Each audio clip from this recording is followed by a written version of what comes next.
How's it going, everybody? Zach here with Forward Strength. I just want to talk to you today about behavior change. Anytime we're talking about fitness or nutrition, really what we're talking about is behavior change, because the idea is what you're doing currently isn't going to get you towards your goals, right? If you want to lose, 50 pounds, right? There's a reason why you are where you are wanting to lose 50 pounds, right? It's your behaviors. So we're really talking about behavior change more than we're talking about sets and reps or grams of protein, carbs, fat, whatever, right? Behavior changes, what we're talking about. There's a couple of different models for this in sort of the way that we approach behavior change as a science. We overcomplicate these things by giving them fancy names and then putting in a bunch of jargon. So this one is one of my favorites because I think it's really easy to understand and take in. There's pros, there's cons. We'll get to those in a bit. It's called the Transtheoretical Model of Behavior Change, which already is kind of an intimidating name. Don't even worry about it. Don't even think about what it's called. Just know that this is a way that we think about changing your behavior. There's 5 steps. It's preconception, contemplation, preparation, action, and maintenance. The only sort of jargony word there is preconception, but if you break it out, it's exactly what it sounds like. It's before you know something, right? So in this case, preconception, say we're just talking about eating enough protein. Preconception is you don't know that you aren't eating enough, right? You don't even know that you have a problem or have something that's worth changing. Contemplation, okay, now you know that you aren't eating enough, but you haven't done anything about it, or you don't know what to do about it. Someone on TV or the internet or maybe your work brought in a nutritionist, someone said, you're not eating enough protein. Now you know that there's a problem, but you haven't done anything about it. Next is preparation, right? Because you have to go from I don't know what the solution is to I know but I haven't done it yet. Someone, maybe that same nutritionist or the same article, whatever it was, said try eating more protein from XYZ sources. Okay, so preparation is making a shopping list that includes more, say, chicken, chickpeas, lentils, right? Things with more protein. Preparation is you've done something, you've made the shopping list, but you haven't actually purchased the protein yet. So action is going to the store, buying the protein, and then prepping it so that you have it available so you can eat it, right? Again, the problem is not eating enough protein. We haven't even, solved that problem yet. We went through all these steps in order to get to the solution, which was having enough protein to eat. Maintenance, continuing to buy and prepare the protein so it becomes a natural part of your routine, right? Just doing this once, just going to the store once and having one set of meals that has more protein doesn't solve your problem for you right away, right? You just go back to the bad habit you had before.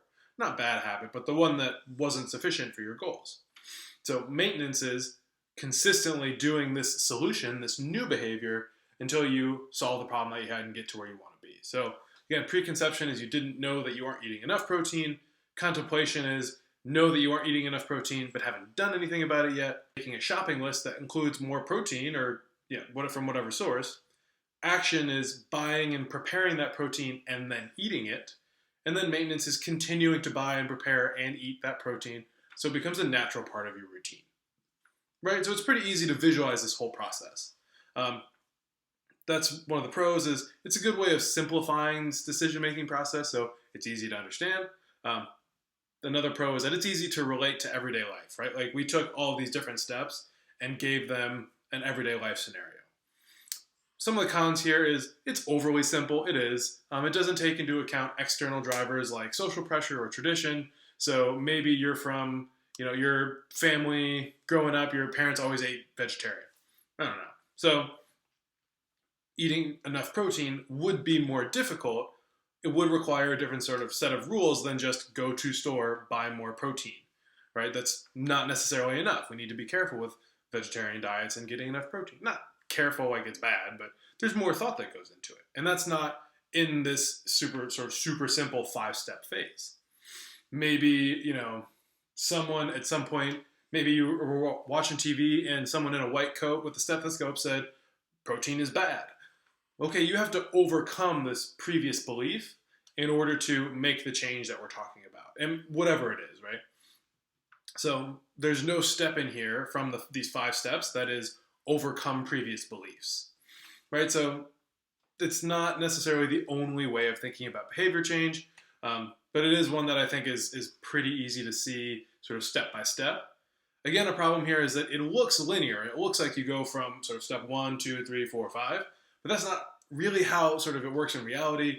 You can go from not knowing you had a problem to sort of thinking about, maybe I should fix this problem, but then you don't do anything about it and you're just stuck in contemplation and there's no preparation or action or maintenance because you haven't done anything, right? Maybe you say to yourself, I know I need to eat more protein, but I don't want to spend more money than I normally do at the store. Or I really love the foods that I'm eating right now. No, there's not enough protein, but I'm happy with what I'm doing. Okay, you know that there's a problem, but again, there's no action. There's nothing happening to solve that problem. And this process doesn't include anything to address that. Again, I'm just talking about this stuff because it's a way to think about how behavior change works, how to visualize going from I don't know that I have a problem to problem is solved forever. Because again, when we're talking about fitness and nutrition and sort of lifestyle change, we're talking about behaviors. Now, if you know me, I don't really love just like nebulous, here's information. Let's talk about what to do about it. So there's some action steps. The best action is just action, right? Pick a direction and just go for it.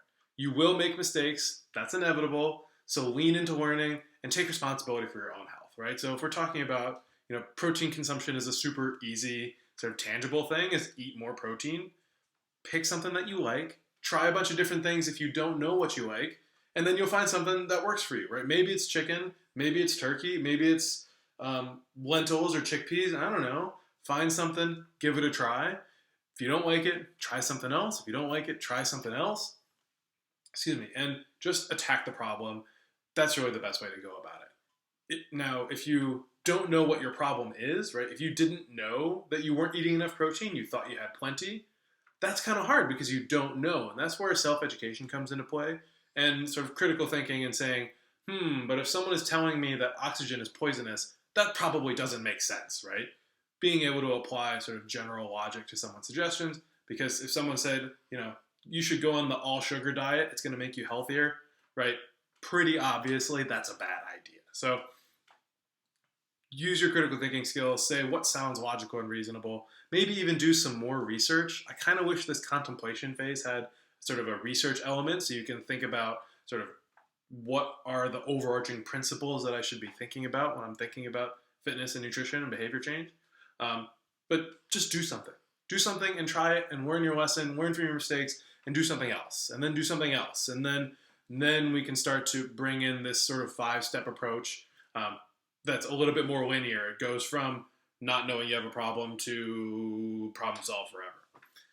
That's one way to think about behavior change. Again, all fitness and nutrition programs or, workouts or whatever, all this stuff is about behavior change. It's not about any individual workout or any individual meal. It's about changing your overall behaviors because that's what has gotten you where you are in the first place, and it's what will carry you where you want to go. So this is just to talk about behavior change. Again, this is one model. There's a million out there. Do some research. Google, find the one that makes the most sense to you, and use that tool to be able to change your behaviors towards the ones that you want to have. So again, I'm Zach, Forward Strength. Thanks a lot.